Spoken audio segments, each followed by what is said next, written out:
Back to my channel and welcome back to a new video. কেমন আছো তোমরা সবাই? আশা করি সবাই খুব ভালো আছো আর আমিও খুব ভালো আছি। তো একটু ব্যস্ততার জন্য অনেক দিন ভিডিও দেওয়া হয়নি, তো আজকে আবার একটা নতুন ভিডিওর সাথে তোমাদের সামনে চলে এলাম। তো চলে এসেছি, দেখো আমরা ডমিনোজে পিৎজা খেতে, মানে আমার ছেলেকে নিয়ে, আর আমার দিদির মেয়েও আছে। মানে মেনলি এসেছি আমার ছেলে আর আমার দিদির মেয়েকে ট্রিট দিতে, পিৎজা পার্টি করবে বলেছিল, এবং কেন সেটাও তোমাদের সঙ্গে ভিডিওটা দেখতে দেখতে শেয়ার করব। তো চলে এসেছি, দেখো আমরা একটা লার্জ সাইজের পিৎজা অর্ডার করেছি। কি একটা নাম ছিল আমার ঠিক মনে নেই, কারণ একটা বেশি দাম ছিল না, ওটা মোটামুটি ছিল। চিকেনগুলো অনেক বেশি প্রাইস বলছিল, তো আমরা একটা মিডিয়াম মানে লার্জ সাইজের পিৎজা অর্ডার করে যাক বসে আছি। তো আমরা এসেছি যেটা পুলিশ লাইনের ওখানে, যে পুলিশ লাইনটা পেরিয়ে আছে ওখানে একটা ডমিনোজের স্টোর আছে, সেখানে আমরা এসেছি। কিন্তু এখানে না একটাই প্রবলেম, বসার জায়গা সেরকম ছিল না, 6 সিটের কিছুটা জায়গা ছিল। তো যাই হোক একটু ভিড় ছিল খানিকক্ষণ, তো ওরা কয়েকজন ছিল, তারপরে উঠে যাওয়ার পরে আমরা মোটামুটি এই 3 জন এই দেখো বসেছি, আর ওরা 2 জন দাঁড়িয়েছিল, মানে আমার দিদি আর আমার হাজব্যান্ড দাঁড়িয়েছিল, আবার আমি বসছিলাম, এরকম করছিলাম। বাচ্চা দুটো বসতে পেরেছে তাহলেই হবে। তো যাই হোক অর্ডার দেওয়ার পর খানিকক্ষণ বসে থেকে দেখো চলে এসেছে পিৎজা।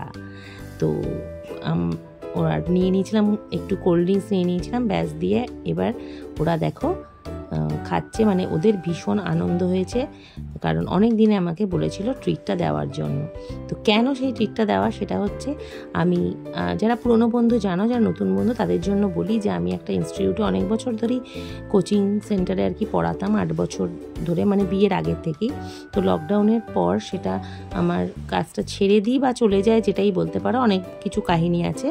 তো আমিও ছেড়ে দিয়েছিলাম, আমারও কিছুটা রাগ হয়েছিল বা মানে ওখান থেকে চলে আসি। যাই হোক, তো সেখানের পরে আমি অনেক বছর, এবার 2-3 বছর এই দেখো বসেই ছিলাম, তো ভালো লাগছিল না। তো আবার একটা ইনস্টিটিউটে আমি কোচিং সেন্টারেই আবার জয়েন করেছি। তো সেখানের ফার্স্ট স্যালারি পাওয়ার পরে আমার ছেলের আবদার ছিল যে পিৎজা পার্টি করাতে হবে, পিৎজা খাওয়াতে নিয়ে যেতে হবে। আর আমার দিদির মেয়ে তো আছেই জানো, ও আমার একটা মেয়ের মতনই। তো যাই হোক এবার আমরা এই জন্য বললাম যে তোরা গেলে আমরা কেন বাদ যাই, তো আমরাও গেলাম ওদের ইয়েতে, আমরাও আর কি একটু খাওয়া দাওয়া করলাম। তো সেটা দিতেই ওদেরকে নিয়ে গেছিলাম। তো এই খুশির খবরটাও তোমাদের সঙ্গে শেয়ার করে দিলাম যে আমি আবার নতুনভাবে একটা জয়েন করেছি, একটা কাজে ছোট ছিল বলে ছেলে সেরকমভাবে করতে পারছিলাম না, তো আবার নতুনভাবে জয়েন করে বেশ ভালোই লাগছে। তো এই ছিল আজকের ছোট্ট একটা ভিডিও, তোমাদের কেমন লাগলো তোমরা বলো, আর ভালো লাগলে অবশ্যই লাইক কমেন্ট করে দিও। তো দেখতেই পাচ্ছ আমার ছেলেকে কেমন করছে দেখো। আর সত্যি কথা বলতে কি, আগে না ও খেতে চাইলেও খেতে পারতো না, এখন দেখছি যে তাও বড় হচ্ছে, তো আস্তে আস্তে দেখছি যে না একটু এইসবের ব্যাপারে ইন্টারেস্টটা মানে বেড়ে গেছে অনেক। তো যাই হোক আমাদের খাওয়া দাওয়া হয়ে গেছে, বেরিয়ে গেছে। আর প্রচণ্ড পরিমাণ গরম ছিল, তাও সন্ধ্যের দিকে একটু হাওয়া দিল, তাই নইলে প্রচণ্ড পরিমাণ একটা গরম ছিল, ভালো লাগছিল না। এই জন্য অনেক দিন থেকে যাবো করে যাওয়াও হয়নি সত্যি কথা বলতে কি। তো সেদিনকার একটু ওয়েদারটা ভালো ছিল বলে দিয়ে আমরা বেরিয়ে পড়লাম। তো চলো এবার বাড়ির পথে যাচ্ছি, তার সাথে সাথে তোমাদের রাস্তাতে যাওয়ারটাও তোমাদের সঙ্গে একটু শেয়ার করে দিলাম।